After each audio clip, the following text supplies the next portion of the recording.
রহস্যময় পুরাণকথায় আপনাদের সবাইকে স্বাগতম। এক কুখ্যাত শ্মশান, এক অঘরী তার সবচেয়ে মূল্যবান সম্পত্তিকে আবেগ ভরে চুম্বন করছে। সেই সম্পত্তি আর কিছুই নয়, একটি মানুষের খুলি। অঘরীদের সাধন পথ তান্ত্রিক, কাপালিকদের মতোই তাদের কাছে পৃথিবীর কোনো কিছুই অপবিত্র নয়। ওই অঘরীরা যে জীবনযাপন করে সেটা হয়তো আমাদের কাছে খুব অপবিত্র, কিন্তু সেটা তারা করে থাকেন খুবই সচেতনভাবে। বস্ত্র জগতের কোনো কিছুই প্রতি তাদের মায়া বা মোহ নেই। নিজেদের মলমূত্র তারা যেমন খেতে পারেন, তেমনই পারেন সব দেহ থেকে মাংস খেয়ে নিতে। ভালো মন্দ সব কিছুই তারা ঈশ্বর দেখতে পান। অঘরীরা আসলে শৈব, যার অবিচ্ছেদ্য অংশ হলেন কালী। কালী শক্তির উৎস। হিন্দুদের কাছে মা কালী থেকে উৎসারিত এই শক্তি থেকেই বিশ্বের সব কিছুরই উৎপত্তি। আর শক্তির মধ্যে তো একযোগে মিলে থাকে ভালো আর মন্দ। মা কালী যেমন একধারী সৃষ্টি এবং ধ্বংসের দেবী, এই শক্তি তো তাই একসঙ্গে লালন আর বিনাশ, সদাই আর নির্মম, জীবন আর মৃত্যু সবই তিনি। রহস্যময় এই অঘরীরা অন্তরের শিব শক্তি জাগাতে কালীরই সাধনা করেন। তবে তাদের আরাধ্য হলে শ্মশানকালী। এই কালীর বাম পাশে শিবের বুকে স্থাপিত, যেটা এক অর্থে মোক্ষ লাভের বিকল্প পথের রূপক। এই বিকল্প পথ বড়ই কঠিন, অদ্ভুত, ভয়ঙ্কর, নির্মম, কিচ্ছ সাধনের। কঠিন হলেও অঘরীরা নির্বাণের জন্য এই পথটি বেছে নিয়েছেন। প্রতিটি অঘরীরা তার সাধন ক্রিয়ার জন্য বেছে নেন গভীর রাত।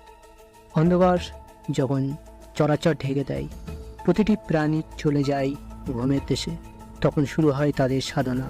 এদের সাধনপীঠ হলো শবদেহ, যার উপরে বসে এদের ধ্যান শুরু হয়।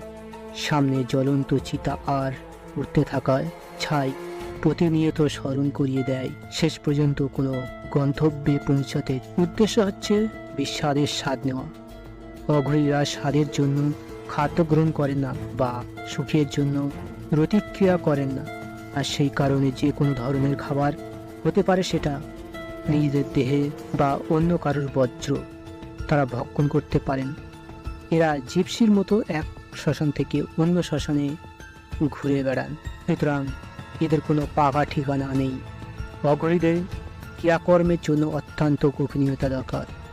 তাই মানুষের আগমনের যেখানে খুবই কম, এমন কোনো শ্মশানে তাদের পাওয়া সম্ভাবনায় কিছুটা বেশি। অঘরীরা শান্ত স্বভাবের মানুষ। তাদের ক্রিয়াকর্ম সমস্তটাই হয় অত্যন্ত গোপনীয়তার সঙ্গে, এবং তারা সচেতনভাবে এই প্রসঙ্গে কথাবার্তা এড়িয়ে চলেন। কলকাতি অঘরীরা একটা বড় লক্ষ্য হলো তার বাক সংযম।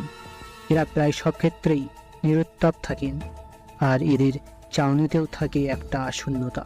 তবে এর একটা কারণ হতে পারে এরা সবসময় নেশাগ্রস্ত অবস্থায় থাকেন, প্রচুর মদ্যপ্য পান এবং গঞ্জিকা সেবন করে।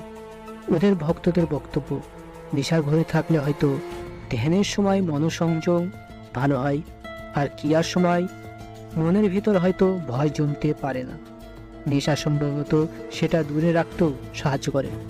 অনেক সময় দেখা গেছে অঘরী সাধুরা দল বেঁধে ঘোরেন, তবে দল বেঁধে ঘুরলেও তারা কখনোই দল বেঁধে থাকেন না। এই সাধুদের একমাত্র অগ্রাধিকার একাত্মিক আর নির্জনতা। শ্মশানঘাটগুলো ঘুরতে থাকা কুকুরদের দল এদের একমাত্র সঙ্গী বলা যেতে পারে। অঘরীরা খাদ্য এবং পানীয় গ্রহণ করেন মরার খুলিতে। নরকটির উপরে অংশটি খাদ্য আর পানীয়র আধার হিসাবে কাজ করে। মোক্ষ লাভের পর কোনো অঘরী সাধনার এই কঠিন পথ ত্যাগ করতে পারেন, তবে ক্রিয়া ছাড়লেও ত্যাগের পথ তিনি ছেড়ে দেন না। তিনি তখন গুরু হিসাবে অন্য অঘরীদের পদপ্রদর্শক হিসাবে কাজ করেন। মোক্ষ বা সিদ্ধি লাভ করেছেন তিনি প্রকৃতি একজন অঘরী। প্রকৃতি অঘরীর মন সব ভয়, কামনা, লালসা, ইচ্ছাকে সম্পূর্ণ বিনষ্ট করে দিতে সক্ষম। এরকম মানসিক অবস্থায় এক অঘরীর কালেরই অংশ হয়ে ওঠেন। মোক্ষ লাভের পর সব কিছুই তার কাছে তুচ্ছ হয়ে যায়। থাকে শুধু উপলব্ধি, তিনি প্রকৃতি একজন অঘরী।